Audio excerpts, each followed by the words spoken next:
இல்லையே மருமகளே, பூவை நல்லா கண்டாட்டி சுத்திட்டு கிடக்க, பாக்குறதுக்கு அப்படியே மாலை போல கிடக்கு. ஆமாத்தே, இது மாலையாட்டம் கழுத்துலயே போட்டுக்கலாம், தலையிலயே வச்சுக்கிடலாம். இந்த ஊர்ல ஏதாச்சும் விசேஷம் வந்துச்சுன்னா நாங்களே இப்படிங்க மல்லிப்பூவை தாராளமா வாங்கி தலையில வச்சுக்கிறது தனியா, மாலை தனியான்னு சொல்லி நாங்களே சுத்திக்கிடுவோம். கடையில காசு கொடுத்து மாலை பிரிச்சா வாங்க மாட்டோம். அது சரிங்க. மல்லி பொண்ணு சாதாரணமா மதுரைக்கு பேர் பொண்ணு மல்லி பூத்தியா, மதுரை மல்லின்னு சொன்னாலே மணமணக்கும்ல, அந்த மாதிரி இந்த மல்லி பொண்ணுக்கு தனியா ஒரு பேரே கிடக்கு. இதுல மாலை கட்டி போட்டோம்னா இன்னும் நல்ல மனமாவும் இருக்கு, பாக்குறதுக்கு அழகாவும் இருக்கும்ல. சரியே சரிங்க. என்னது நாம இருக்கும்போதே மாமியார் மருமக ஒன்னா சேர்ந்துக்கிட்டு குச்சி குச்சின்னு பேசிக்கிட்டு சிரிச்சுட்டு கிடக்காங்க. இதெல்லாம் சரி இல்லையே, ஏதாவது ஒரு சதி பண்ணியே ஆகணுமே. இவங்களை இப்படியே விட்டோம்னா அதுக்கப்புறமேட்டுக்கு நமக்கு தான் வந்து ரொம்ப கஷ்டமா இருக்கும். ஏதாவது ஒரு பிரச்சனை உண்டு பண்ணணுமே. அண்ணி அண்ணி யாரே? என்ன அண்ணி யாரே? மாமியார் மருமகளும் ஒன்னா சேர்ந்துக்கிட்டு சந்தோஷமா பேசிட்டு கிடைக்க போல. அதான் தனிய மாதிரி நீ வந்துட்டியே, இதுக்கப்புறம் எங்களுக்கு சந்தோஷமா பேசுறது. அது வேற வழி இல்லாட்டி இந்த மல்லி பூவம்ல உன் அன்னிக்காரி மாலையாட்டம் நல்ல கண்டு சுத்திட்டு கிடந்தா, அதான் எப்ப கத்துக்கிட்டேன்னு சொல்லி கேட்டுட்டு கிடந்தி. ஓஹோ, என்னவா இப்படி கேட்டுப்பிட்டீங்க? அன்னைக்கு எல்லாம் கை வந்த கலை இல்ல, அன்னைக்கு தெரியாத கலையே கிடையாது பாத்துக்க. யார் யாரு எப்பப்போ என்னென்ன பண்ணி கவுக்கணும்னு எல்லாம் அன்னைக்கு தெரியும்ல. ஆமா அண்ணி, என் மருமகனுக்கு என்ன பேர் வைக்க போறீங்க? முடி பண்ணிட்டீங்களா? பேரா? 2-3 பேர் யோசனை பண்ணி வச்சிருக்கோம். காலி கூலி வர மாதிரி தானே ஏதாச்சும் ஒரு பேர் வைக்கணும். நானும் சில பல பேர்ல யோசனை பண்ணி தான் வச்சிருக்கோம். பாப்பா எந்த பேர் வைக்கிறதுன்னு இன்னும் கொஞ்சம் குழப்பமா தான் இருக்கு. என்ன பேர் தான் யோசனை பண்ணி வச்சிருக்கீங்க சொல்லலாம்ல? நான் நாத்தினால தானே பேர் சொன்ன என்ன தப்பா ஆகுப்பதே. இதுல சொல்லாம இருக்கிறதுக்கு என்ன இருக்கு? கால கவினோ கூல குகனோ யோசனை பண்ணி வச்சிருக்கோம். இந்த ரெண்டுல ஏதாச்சும் ஒரு பேர் தான் வைக்கணும்னு நானும் உங்க அண்ணாவும் முடிவு பண்ணிருக்கோம். முதல்ல குழந்தையோட பேர் தானே வைக்கணும். அதை வச்சதுக்கு அப்புறமாட்டிக்கு நமக்கு பிடிச்ச பேரை வச்சுட்டா போச்சு. என்னது குகனு கவினா? ஏமா நீ என்னமா உன் பேர பிள்ளைக்கு கந்தசாமி குப்புசாமின்னு பேர் வைக்கணும்னு சொல்லி முடிவு பண்ணியிருந்தேன்னு சொன்னேன். அண்ணி என்னடா கவினு குகனு ஈட்டு கிடக்காத. அதானே என் பேரனுக்கு பேர் வைக்கிற உரிமை எல்லாம் எனக்கு தான் கிடக்கு. எனக்கு என்ன பேர் பிடிச்சிருக்கோ அதுதான் என் பேரனுக்கு வைப்பேன். இது அதுக்குன்னு கந்தசாமி குப்புசாமின்னு வைப்பாங்க. நீங்க எந்த காலத்துல இருக்கீங்க? குப்பை கொட்டுற பேரெல்லாம் வச்சோம்னா அப்புறம் என் மவன் வந்ததுக்கு அப்புறம் என் மூஞ்சில காரி துப்ப மாட்டான். ஏடி உனக்கு என்னடி தெரியும்? அந்த காலத்துல கந்தசாமி முனுசாமி குப்புசாமி இப்படிதான் பேர் வைப்பாங்க. அப்படியே கூப்பிடுறதுக்கு நல்லா கிடக்கும் பாத்துக்க. இப்ப இருக்கிறவங்க பேரை வைக்கிறீங்க, பேரு வாயில நுழைய மாட்டேங்குது. என்ன எழுத்து கூட தெரியல, வாயில வர மாட்டேங்குது. அந்த மாதிரிலாம் பேரை வைக்கிறாளுங்க. இந்த மாதிரி என் பேரனுக்கு என்ன பேர் வைக்கிறோம்னா நான் தான் முடிவு பண்ணுவேன். உங்க இஷ்டத்துக்குலாம் முடிவு பண்ணி பேர் வைக்கிற வேலை வச்சுக்காதீங்க சொல்லிவிட்டேன். பாரு நானே இப்ப சொல்றதே சரி, என் மாவன் வந்தாலும் சரி அவங்ககிட்ட சொல்லிவிட்டு பாத்துக்க. அப்புறம் மாத்திக்கிட்டு பேசக்கூடாது. என் பேரனுக்கு என் புடிச்சனோட பேரை தான் நான் வைக்கணும். வாய் நிறைய வாடா போலானே இது வரைக்கும் அந்த மனுஷனை நான் ஒரு வார்த்தை கூட கூப்பிட்டது கிடையாது. என் பேரனுக்கு என் புடிச்சக்கார பேரை வச்சு வாடா போலான்னு வாய் நிறைய என்ன கூப்பிடணும். கிட்டே உங்களுக்கு அவ்வளவு வாச்சிருந்தா மாமா உசுரோடு இருக்கும்போதே அவரே மரியாதை இல்லாம பேச வேண்டித்தானே. அதை விட்டுவிட்டு இப்ப ஏன் அவனுக்கு அந்த பேரை வச்சு அவனை வந்து வாடா போடான்னு சொல்லணும், வாய் நிறைய வையணும். எதுக்காக இப்படி எல்லாம் சொல்றீங்க? வையணும் நொய்யணும் இல்லன்னு பேசக்கூடாது பாத்துக்க. எனக்கு பிடிச்ச மாதிரி நான் வைப்பேன். என் புருஷன் பேர் தான் என் பேரனுக்கு வைக்கணும். கந்தசாமின்ற பேருக்கு என்ன குறைச்சு சொல்லி பாப்போம். அது கடவுள் பேர் பாத்துக்க. குழந்தைக்கு கடவுளும் பேரை வைக்கிறதுக்கே நல்ல பொருத்தமா இருக்கும். சும்மாவா சொன்னாங்க? குழந்தையும் கடவுளும் ஒண்ணுன்னு எதுக்கு சொன்னாங்க சொல்லு பாப்பா? எல்லாம் ரெண்டு ஒண்ணுன்ற ராஜ்யம். குழந்தைக்கு கடவுள் பேர் தான் வைக்கணும். இங்க என்ன சொன்னீங்க? கவின்னு ஆவின்னு இருக்குது, அதெல்லாம் இங்க வைக்க கூடாது. கந்தசாமி தான் அதுதான் கரெக்டா இருக்கும். அந்த பேரை வச்சவதான் என் பேரை நல்ல உச்சத்துக்கு போவான். ஞாபகம் வச்சுக்க. பத்திக்கிச்சி பத்திக்கிச்சி, ஆஹா பத்திக்கிச்சி பத்திக்கிச்சி. நாம நினைச்ச மாதிரியே பத்திக்கிச்சி. கொளுத்தி போட்டது நல்லா வேகமாவே பத்திக்கிச்சு. பரவாயில்ல, நல்லா வேலை செய்யுது. ஏம்மா என்னம்மா நீ என்ன பேச்சு பேசுற? பாரு 1000 தான் இருந்தாலும் நீ பாட்டி அவ்வளவுதியா. அதோட வாயை பொத்திக்கிட்டு இருக்கணும். அவங்க பிள்ளைக்கு என்ன பேர் வைக்கணும்னு அவங்க தான் முடிவு பண்ணுவாங்க. நீ எதுக்கு நீ வந்து அந்த பேரை தான் வைக்கணும் இந்த பேரை தான் வைக்கணும்னு சொல்ற? உனக்கு ஒன்றும் அந்த அளவுக்குலாம் உரிமை கிடையாது. வா பாட்டினா அப்ப வாயை பொத்திக்கிட்டு போட்டின்னு சொல்லி போயிட்டே இருக்கணுமா? எனக்கு அப்ப உரிமை இல்லையா? என் பேரனுக்கு பேர் வைக்கிற உரிமை எனக்கு இல்லையா? என்னடி சொல்லு பாப்பா, என் பேரனுக்கு பேர் வைக்கிற உரிமை எனக்கு இல்லையா? இங்க பாருங்கத்த, சும்மா பேர் வேணா வீட்டுல இருக்கும்போது நீங்க அப்படி கூப்பிட்டுக்கலாம். அதுக்காக வெளியே போறப்பெல்லாம் கந்தசாமி குப்புசாமின்னு சொன்னா அவளை கூப்பிடும்போது எல்லா பிள்ளைகளும் சேர்ந்து சிரிக்க மாட்டாங்களா? குழந்தைக்கு இந்த மாதிரி பேரா தான் இருப்பாங்க. இப்பெல்லாம் லேட்டஸ்டா எவ்வளவு பேர் வந்துச்சுல்ல. என்ன பேரு தான் இப்படி சொன்னீங்க? கவினே பால் பாக்கெட் பேரு ஆவின்னு இருக்குது. ஆடி பால பாரு. இதுக்கு மேல உங்ககிட்ட பேச முடியாது. என் மாமா வரட்டாலும் அவங்ககிட்ட பேசிக்கிறேன். பேர் வைக்கிறோம் பேரு. என் பேரனுக்கு நான் இஷ்டப்பட்டு பேர் தான் நாளைக்கு வைக்க போறேன். யார் வந்து பேசுறாங்கன்னு நானும் பாக்கேன். ஐயோ அண்ணி என்ன அம்மா இப்படி பேசிட்டு போறாங்க? ஒருவேளை உண்மையிலே சொன்ன மாதிரியே குப்புசாமி ராமசாமின்னு வச்சு கூப்பிட்டுருவாங்களோ? அது எப்படி வச்சு கூப்பிடுறாங்கன்னு நானும் பாக்குறேன். உன் அண்ணன் வரட்டும். பேசிக்கிறேன். ஆன கடவுளே, யாரு கண்டு பட்டுச்சோ தெரியல. மாமியார் மருமக ஆளுக்கு ஒரு பக்கமா போயிட்டாங்களப்பா. அச்சோ, நாளைக்கு ஃபங்க்ஷன் முடிகிற வரைக்கும் இந்த பேர் வைக்கிற விஷயம் பரபரப்பா இருக்குன்னு போல தெரியுது. பாப்போம் யார் யாரு என்ன பேசுறாங்கன்னு. எனக்கு ரொம்ப பயமா இருக்குங்க. குழந்தைக்கு நல்லபடியா ஹார்ட் வந்திருக்கும்ல. ஏன்னா இன்னியோட 48 நாள் ஆகுது. இன்னைக்கு ஹார்ட் வந்திருக்கணும். கடவுள்கிட்ட அதுதான் நான் வேடிக்கிட்டு கிடக்கேன். அதெல்லாம் நல்லபடியாக வந்திருக்கும் சின்ன பொண்ணு. ஏன் எப்படி பயப்படுற? இந்த பாரு, வகுத்தில் இருக்க நம்ம பாப்பாவுக்கு எதுவும் ஆகாது பார்த்துக்க. முதல்ல நீ இப்படி இல்லை எது தேவையில்லாமல் பயப்படுறதையும் வேதனைப்படுறதையும் நினைக்கிறத முதல்ல நிப்பாட்டு. எல்லாம் நல்லபடியாக நடக்கணும் வேண்டிக்க. வேண்டிக்கிட்டு தாங்க இருக்கு. இருந்தாலும் என்னமோ தெரியல, படப்படன்னு வருது பார்த்துக்கோங்க. ஆஸ்பத்திரிக்கு போகணும்னு சொன்னாலே பயமா இல்லை கிடக்கு. என்ன சொல்லுவாங்க ஏது சொல்லுவாங்க, ரிசல்ட் எப்படி வரும், இப்படிதான் நினப்பு இருக்கு. என்ன பண்றது, பாசிட்டிவா நினைக்கணும் தான் நானும் பாக்குறேன். ஆனா முடியலையே. சுத்தி இருக்கிறவங்க ஏதாச்சும் ஒன்று சொல்லி குழப்பி விட்டுறாங்கல்ல. குழந்தைக்கு 48 நாள் 50 நாளுக்குள்ள அப்படி ஹார்ட் வந்துடணுமா பாத்துங்க. அப்பதான் குழந்தை நல்லா ஆரோக்கியமா இருக்குன்னு அர்த்தமா. அப்படி ஹார்ட் வரலன்னா அதுக்கப்புறம் குழந்தைய சின்ன பொண்ணு லூசு மாதிரி ஏதாவது ஒன்று பேசிக்கிட்டு கிடக்காத. பேசாம வாயை பொத்திக்கிட்டு இரு. பல முறை சொல்லியிருக்கேன், இந்த அக்கம் பக்கத்தில் இருக்கவங்க சொல்கிறது, அப்புறம் ஃபோனில் யூடியூப்பில் பார்த்து இப்போ அவங்க இவங்கன்னு சொல்கிறது, அதெல்லாம் பார்க்குற வேலை வச்சுக்காதுன்னு. எதுவாக இருந்தாலும் என்ன நடக்கணும் இருக்கோ அதுதான் நடக்கும். சும்மா தேவையில்லாமல் பயந்து நீயே எல்லாத்தையும் கெடுத்துக்காத. வாயை பொத்திக்கிட்டு அமைதியாக இரு. அதெல்லாம் பாப்பாவுக்கு நல்லபடியாக ஹார்ட் வந்திருக்கும். நல்லதே நினைச்சோம்னா எல்லாம் நல்லதாவே நடக்கும். என்னப்பா ஆஸ்பத்திரி கிளம்பிட்டீங்களா? ஆமாப்பா, கிளம்பிட்டோம். காலையிலே கிளம்புனோம்னா கொஞ்சம் வெயிலுக்கு முன்னாடி சீக்கிரமா போயிடலாம்ல. ஹாஸ்பிட்டலையும் கூட்டமா இருக்காது, சீக்கிரம் பார்த்துட்டு வந்துடலாம்ல. அதுவும் சரிதான்ப்பா. 9-10 மணிக்கெல்லாம் எல்லாம் வேலைக்கு போறவங்க, காலேஜ் பள்ளிக்கூட போறவங்க பஸ் வேனே ரோட்ல ஒரே கூட்டமா கிடக்கும். இந்த டிராபிக்ல நின்றுட்டு போக முடியாது, கஷ்டமா இருக்கும்ல. சீக்கிரமா கிளம்பிக்க. எப்படி சுத்தியும் மத்தியானம் வரைக்கும் ஆயிப்படும். நம்ம காலையிலே கிளம்பினாலும் மத்தியானம் வரைக்கும் பார்த்துருந்து பொறுமையாத்தி அனுப்பிவிடுவாங்க. நம்ம மத்தியானத்துக்கு போனோம்னா ராத்திரி தான் ஊர் வந்துச்சு ஆகணும். அதனால நீங்க சீக்கிரமா கிளம்பிட்டா நல்லது. உங்களுக்காக கோவிலுக்கு போய் அர்ச்சனை பண்ணவங்க பேர்ல அதை குங்குமம் கொண்டு வந்திருக்கு. நம்ம குலச்சாமி கூடவே இருப்பாங்க, கவலைப்படாது சரிங்களா? இந்த குங்குமத்தை வச்சு கொடுங்க. எப்பா முதல்ல இந்த குங்குமத்தை சின்ன பொண்ணுக்கு கொடுங்க. அவதே என்னென்னமோ பேசிக்கிட்டு ஒளரிட்டி கிடக்கா. அவ பயப்படுறது இல்லாம என்னையும் சேர்த்துல பயமுத்துறா. இந்த மாதிரி பரவாயில்லையா? ஏமா பயப்படுற? மனசுல அது இதுவும் போட்டு குழப்பிக்காத. அதெல்லாம் ஒண்ணும் கிடையாது. எல்லாம் நல்லதாக நடக்கும் சரியா?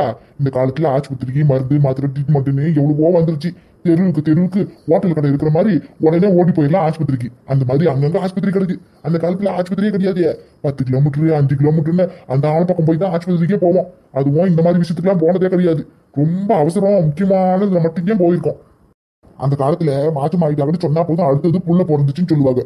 மற்றபடி இந்த மருந்து சாப்பிடு, இதை எடு, அது எது பண்ணுன்னு எதையும் சொல்ல மாட்டாங்க. இப்பெல்லாம் ஒன்னு விட்டு ஒரு மாசத்துக்கு ஆஸ்பத்திரிக்கு போய் குழந்தையோட முகத்தை பார்த்துட்டு வரீங்க. அந்த பாக்கியெல்லாம் எங்களுக்கு அந்த காலத்தை கிடைக்கல. பாத்துக்க, இந்தா என் மகச்சி டிராஸ் உன் புருஷ கால கூட வீட்லயே தான் பிறந்தான். ஆஸ்பத்திரி பக்கமே குழந்தை கட்டியது பாத்துக்க. என்ன சொல்றீங்க? இவர் வீட்லயே பிறந்தாரா? ஆமாம்மா, உன் அத்துக்காரிக்கு திடீர்னு வலி வந்துருச்சு. அந்த நேரம் பார்த்து எங்க அம்மா பக்கத்துல இருந்தாங்க. அது நல்லதா போச்சு. எங்க அம்மாவே பிரசவம் பார்த்துட்டாங்க. பாத்துக்க, வீட்லயே பாத்துட்டாங்க. ஆஸ்பத்திரி பக்கமே நாங்க போனது கிடையாது. இப்பெல்லாம் தடுப்பூசி மாசம் 3 ஊசி 4 ஊசி போறீங்க. அந்த காலத்துல தடுப்பூசின்ற பேச்சே கிடையாது. ஒரே ஒரு ஊசியை வச்சு நம்மளும் குத்துவாங்க, அவ்வளவுதான். அதோட முடிஞ்சிச்சு. இப்ப அப்படி இல்லை. இதுக்கு தடுப்பூசி, அதுக்கு தடுப்பூசி, பேதிக்கு தடுப்பூசி, மஞ்சள் கமலைக்கு தடுப்பூசி. அப்பப்பா சொல்லவே பயமெல்லாம் இருக்கு. காலம் மாறுதுலப்பா. ஆமா ஆமா, சரி விட்டா நான் இப்படியே 4 மணி நேரம் கதை பேசிட்டே கிடப்பேன். நல்ல நேரமா இருக்கு. நல்லபடியா பார்த்து பத்திரமா ஆஸ்பத்திரிக்கு போயிட்டு வாங்க சரியா? எதுவும் மனசுல இப்படி குழம்பிக்காதீங்க. நீங்க கிளம்புங்க. இந்த மர்மூல குங்குமத்தை வச்சுக்கா. சரிங்க அங்கிள், அப்ப நாங்க கிளம்புறோம். பார்த்து பத்திரம் பொறுமையா போயிட்டு வாங்க. எப்பா அம்மா எங்க? அவங்களும் கூப்பிடுங்க, ஒரு வார்த்தை சொல்லிட்டு போறோம். அவ அடுப்படியில எங்கேயாச்சும் கிடப்பா. அவன் எதுக்குடா? நான் அவகிட்ட சொல்லிக்கிறேன், நீங்க கிளம்புங்க. சரிப்பா, வா சின்ன பொண்ணு. புஷ்பா புஷ்பா, என்னங்க? உன் மகன் சரோஜா எங்க இருக்கா? என்ன பண்ணிட்டு இருக்கா? அவ உள்ள சமைச்சிட்டு இருக்காங்க. கூப்பிடணுமா என்ன? வேணாம், உன் மவளை சட்டு புட்டு ரெடி பண்ணு. இன்னைக்கு அவளை பொண்ணு பக்கத்துக்கு மாப்பிள்ளை வீட்டுக்காரங்க வராங்க. என்னது சொல்றீங்க? சரிதாவோ, பொண்ணு பார்க்க இன்னைக்கு மாப்பிள்ளை வீட்டுக்காரங்க வராங்களா? என்ன திடீர்னு வந்து சொல்றீங்க? ஏன் இப்ப திடீர்னு சொன்ன? என்ன ஆயிப்போச்சா? இல்லையே, எந்த ஒரு ஏற்பாடும் பண்ணல, அதனாலதான் சொன்னேன். அதெல்லாம் ஒண்ணும் பண்ண வேண்டாம். உன் மவளுக்கு ஒரு புடவையை கட்டி தலை சீவி பூவை வச்சு பொட்டு வச்சு விட்டு போதும். அதுவே போதும். வரவங்க பொண்ணை பார்த்துட்டு போவாங்க. இன்னைக்கு நல்ல நாளா இருக்கான், பொண்ணை பார்த்துட்டு போலான்னு மாப்பிள்ளை வீட்டுக்காரங்க சொல்லியிருக்காங்க. போன போட்டு புறப்பட்டு வரணும்னு சொன்னாங்க. அதை நானும் சரின்னு சொல்லிட்டேன். முடிஞ்ச அளவுக்கு இந்த சம்மந்தத்தை எப்படியாவது பேசி முடிவு பண்ணோம். ஏன்னா நல்ல சம்மந்தம், இதை விட்டுறக்கூடாது. சரிங்க. சரோஜா கிட்டியா ஒரு வார்த்தை சொல்லிடு. அப்புறம் மாப்பிள்ளை வீட்டுக்காரர் வந்ததுக்கு அப்புறம் என்கிட்ட சொல்லாம வர வச்சிருக்கீங்கன்னு சத்தம் போட போறா. என்னங்க இப்படி சொல்றீங்க? நம்மளோட விருப்பம் ஏன் அவளோட விருப்பம்னு என்னைக்கு அடிச்சு சொல்லிவிட்டால, அப்புறம் எதுக்கு அவகிட்ட சொல்லிக்கிட்டு? அதெல்லாம் நான் பாத்துக்கிறேன். நீங்க கொஞ்சம் போய் கடையில பண்டத்தை வாங்கிட்டு வாங்க. மாப்பிள்ளை வீட்டுக்காரர் வந்தா பண்டமும் டீயும் போட்டு கொடுக்கணும்ல. சரி இன்னும் 10-15 நிமிஷத்துல மாப்பிள்ளை வீட்டுக்காரர் வந்துருவாங்க. அதுக்குள்ளார உன் அவளை போய் ரெடி பண்ற வழியா பாரு. இதுல எந்த சிக்கலும் வந்துடக்கூடாதுன்னு சொல்லிவிட்டேன். உன் மாவ கிட்ட முன்னாடியே சொல்லுவீங்க. அப்புறம் மடிக்கு ஏதாச்சும் தகராறு பண்ணா அப்புறம் நான் டென்ஷன் ஆயிடுவேன் சொல்லிட்டேன். நான் பாத்துக்கிறேங்க, நீங்க போங்க முதல்ல. சரசா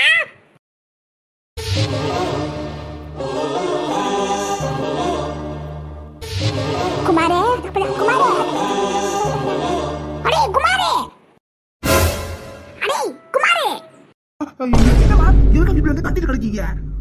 அடே இங்க போறோம்னு சொன்னேன். கடைசில இப்படி போறே போத்திட்டு படுத்துட்டு கிடக்க. போறமா அதுக்குன்னு வந்து இப்படிதான் கத்துவீங்களாக்கா? கொஞ்சம் மெதுவா காதுல உழுற மாதிரி சொல்லக்கூடாதா? இப்படி வேன்னு கத்திட்டு கிடக்கீங்க. என்னது கத்திக்கிட்டு கடனா? வாயை பொத்திக்கிட்டு படுத்துக்கிட்டு என்னைய பார்த்து என்னடா பேச்சு பேசுறவா? எலும்புடா எலும்புடான்னு எத்தனை முறை எந்திரிக்கு சொல்லிட்டு இருக்கேன். நீ எனக்கு யோசனை பண்ணிக்கிட்டு படுத்துட்டு கிடக்குற மாதிரி பேசாம அமைதியா கிடக்க. அதனாலதான் கத்தனேன். எந்திரி. எந்திரிச்சாச்சுல விடுங்க. வர வர என்னமோ சரியில்லை பாத்துக்க. வந்த நாள்ல இருந்து ஒரு மாதிரியே அஞ்சு திரியிற. இப்படியே பண்ணிட்டு கிடந்துன்னு வச்சுக்க. அப்புறம் சாமியார்கிட்ட கொண்டு போய் மந்திரிச்சு கூட்டிட்டு வர வேண்டியதா இருக்கும். ஞாபகம் வச்சுக்க. அங்க வெந்நியை போட்டு வச்சிருக்கேன். வெரசா போய் குளிச்சு விட்டு சீக்கிரமா வா, சாப்பிடுவேன். அதுக்கப்புறமாட்டிக்கு எங்க போனேன்னு நினைச்சு அங்க போயிட்டு வா. என் ஃப்ரெண்டு சுதாகர் வரேன்னு சொல்லியிருக்கான். அவன் வந்ததுக்கு அப்புறமாட்டிக்கு போறேன். அது வரைக்கும் எப்படி போறிய போட்டுக்கிட்டு படுக்காம போய் எந்திரிச்சு போய் முதல்ல குளி பா. காலங்கத்தால படுத்துக்கிட்டு என்னைய கத்து வைக்கிறான். சே கனவா? அது சரி. காலங்காத்தால கண்ட கனவு பழிக்குன்னு சொல்லுவாங்கல்ல. யாரா இருக்கும் அந்த பொண்ணு? அந்த பொண்ணை பார்த்ததுல இருந்து என் நினைவு போல அந்த பொண்ணாவே கிடக்கு. முதல்ல அவ யாரு என்ன ஏதுன்னு விசாரிப்போம். ஊருக்குள்ள போனா அவ வீடு தன்னால தெரிஞ்சிட போகுது. இங்க பாருங்க, உங்க அம்மா பண்றது கொஞ்சம் கூட சரியில்லை. என் குழந்தைக்கு ஏன் இஷ்டப்படி பேர் வைக்க கூடாதா? சொல்லுங்க, அவங்க தான் பேர் வைப்பாங்களாமே. சரி வச்சா வச்சுட்டு போக முடியும் ராணி. என்னத்தை வீட்டுன்னு சொல்றீங்க? உங்க அம்மா சொல்ற பேரெல்லாம் பேரா? முதல்ல உங்க அப்பாவோட பேரத்தான் பேர பிள்ளைக்கு வைப்பாங்களாம். உங்க அப்பா பேர் என்னது சொல்லுங்க பாப்பா. கந்தசாமி. எவ்வளவு கேவலமா இருக்கு பாத்தீங்களா? கந்தசாமின்றது கடவுள் பேர் தான். அந்த காலத்துல கூப்பிட்டாங்க. இப்பவும் அப்படியே கூப்பிட முடியுமா? கந்தசாமி, ராமசாமி, குப்புசாமி, மாடசாமி. என்ன இது? மனுஷங்களுக்கு இப்படிதான் பேர் வைக்கிறாங்களா? இந்த காலத்து பிள்ளைகளுக்கு மாடல்ல பேர் வச்சுட்டு கிடக்காங்க. உங்க அம்மா என்னன்னா இன்னமும் அந்த காலத்து மண்ணு மாதிரியே பேசிட்டு கிடக்காங்க. நீங்களே சொல்லுங்க. உங்க இஷ்டத்துக்கு பேர் வச்சுட்டு போயிடுவீங்க. நாளைக்கு அவ வளர்ந்து பெரிய ஆளா ஆனதுக்கு அப்புறமா கந்தசாமி, ராமசாமி, குப்புசாமின்னு கூப்பிட்டா என்கிட்ட தான் கோச்சுக்கிட்டு சண்டைக்கு எகிரிக்கிட்டு வந்து நிப்பான். உங்க கட்டியா வருவான். சொல்லுங்க. அது நீங்க என்ன பண்ணுவீங்க ஏது பண்ணுவீங்க எனக்கு தெரியாது. நம்ம இஷ்டப்படிதான். கவினு இல்லாட்டி குகன், இந்த ரெண்டுல ஏதாச்சும் ஒரு பேர் தான் என் பிள்ளைக்கு நான் வைப்பேன். நாளைக்கு நான் என் பிள்ளைக்கு பேர் வைப்பேன். உங்க அம்மா கிட்ட தீட்டு சொல்லிட்டு அம்பிட்டியா? அவங்க பாருங்க, உங்க அம்மா வராங்க. ரெண்டுல ஒண்ணு இப்பயே பட்டுன்னு சொல்லிட்டுங்க. உலகா உலகா அம்மா, ஏண்டா நீ உள்ள இருக்கியாக்கட்டும், நான் உள்ள போனா நீ வெளியே ஓடி வந்துட்ட. அது வந்து உள்ள காத்தே வரலமா, கச்ச கச்சரு கடந்துச்சு. கொஞ்சம் காத்தோட்டமா இருக்கட்டுமேன்னு வெளியே வந்திருக்கேன். அதுவும் சரிங்க. உள்ள ஒரு காத்தாடி கூட இல்ல, வெக்கையா கிடக்கு. ஆமா, கேள்விக்கு காதே கேட்காது. இதுல காத்தாடி ஒரு கேடு. இவங்க வீட்டுல ஏசியை மாட்டி வச்சிருக்காங்க. எங்க வீட்டுல எதுவும் இல்லையா. குத்தி காட்டுறது பாரு. சரி அதெல்லாம் விடு. அந்த பக்கம் யாரு? உன் பொண்டாட்டி தான் நிக்கிறா. பின்ன புண்ணாக்க மூட்டையா இருக்கு. எல்லாம் தெரிஞ்சு தெரியாத மாதிரி பேச அந்த கேள்வி. ஆமாம்மா, ராணித்தான்.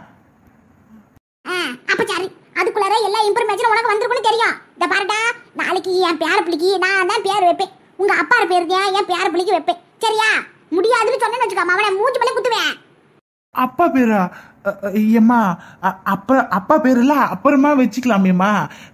நாளைக்கு நாங்க ஒரு பேர் வச்சுக்கிட்டுமா? என்னடா அப்புறமா வைப்பியா? 1008 பம்சன் வைப்பியா?